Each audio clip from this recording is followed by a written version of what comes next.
friends, my name is Luen, and today I'm doing my wrap up for the month of September, and in the month of September I read a total of 10 things. I'm gonna go ahead and start off with my booktuber shoutouts for the booktubers that I've just really been loving this month, and I really just want to put a spotlight and focus on the ladies who ran the Diversathon, and that is Christina, Marie, Joss, Monica, and Whitney, and I just really wanted to put a spotlight on their channels, and I will leave links in the down bar below for you guys to go check out their channels, although I'm sure you guys already subscribed, but I really wanted to put a spotlight on them and just really give them some love for stepping up and speaking out about diversity, and they're very passionate about having really great discussions all week long and just encouraging others to read diversely, and there are people who did that on their channels before, and they are all such fantastic contributors to our community, and I just really wanted to put the spotlight on them for the month of September because they hosted the really fantastic Diversathon. But without further ado, I will hop right into my wrap up, starting with City of Glass, I think, is the second book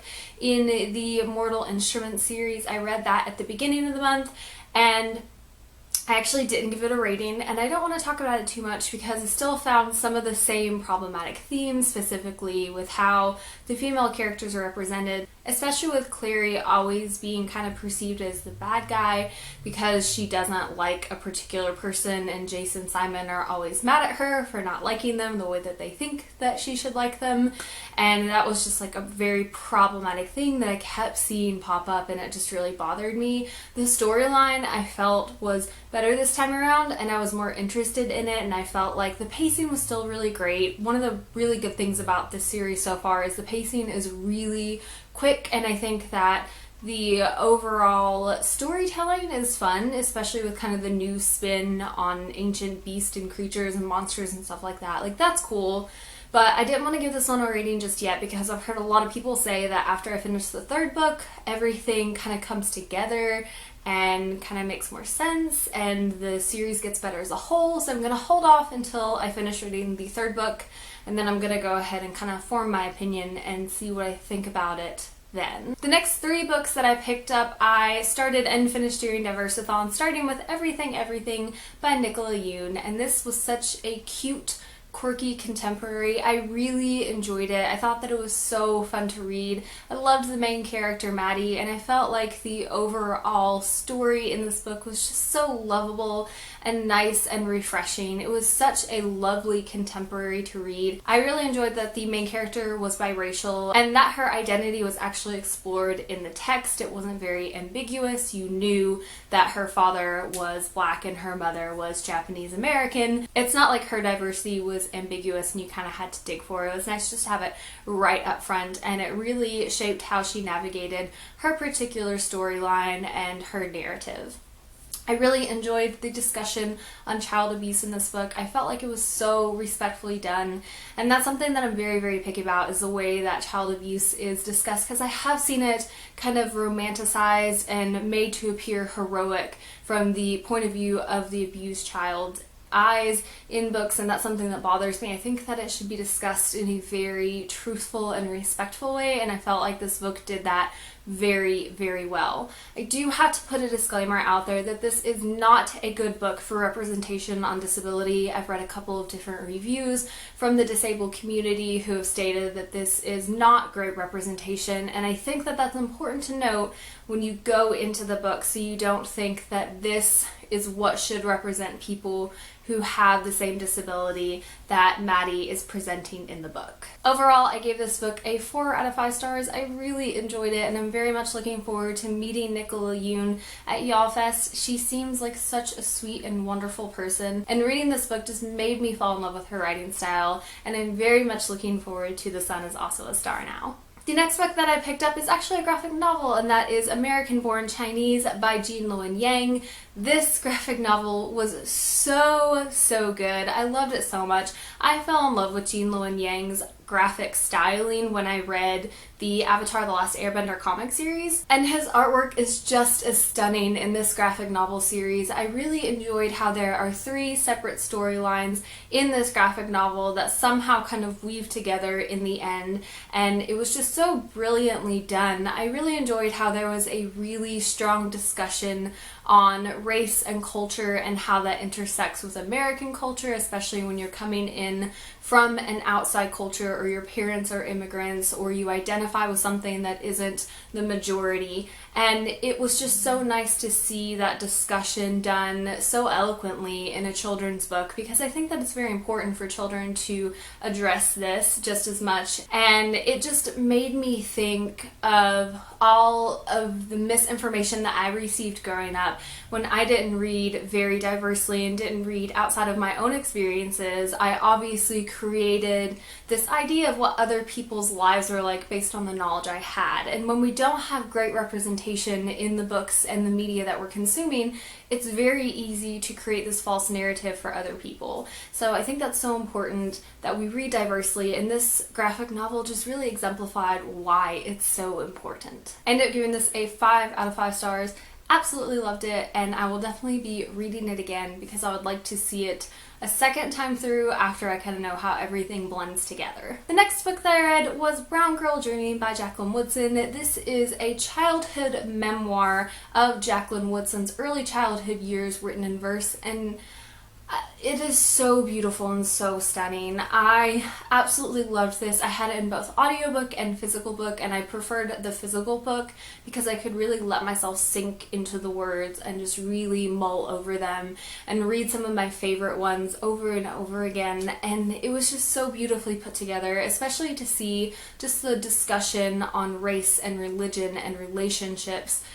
It was so well done, and all from the point of view of a child, and just seeing how all that played together. It was such an important book, and I think it's one that I would have to say I would like all of my fellow booktubers to read. It was so fantastic and such an important book for us to have in our community. I ended up giving this a 5 out of 5 stars and absolutely loved it. The next book that I read, I started during Diversathon but didn't finish until after, and that was Under a Painted Sky by Stacy Lee, and this book was so fantastic. It is a historical fiction that follows 2 girls who escape a small town after some major crap goes down, and they pretend to be boys and set out on the great frontier and try to head towards California, both for separate reasons, and they both have different goals. But this book focused so well on female friendship and how those bonds are created, and it just talked about race and sexism and so many different things that were just so prevalent during that time period, and we can still see echoes of today. And the 2 different characters both experienced different types of discrimination, because one girl was an American-born Chinese and another girl was a Black American who was a former slave. So seeing those different types of discrimination was really important, and I think that's something that we kind of gloss over sometimes. Some people feel that when they belong to one minority group, they understand the struggles and the misrepresentation and the discrimination of all minority groups, but the truth is that some truly do have so much more crap to deal with, and this book really highlighted that so well, and that was just such an important narrative, I think, for me to read during Diversathon, because I know that there were a lot of different discussions about intersectionality and how sometimes one particular minority group has some really crappy stuff to deal with, but when you intersect with another minority group, you just have a whole nother slew of problems. So seeing that discussion and that representation in that book was really fantastic.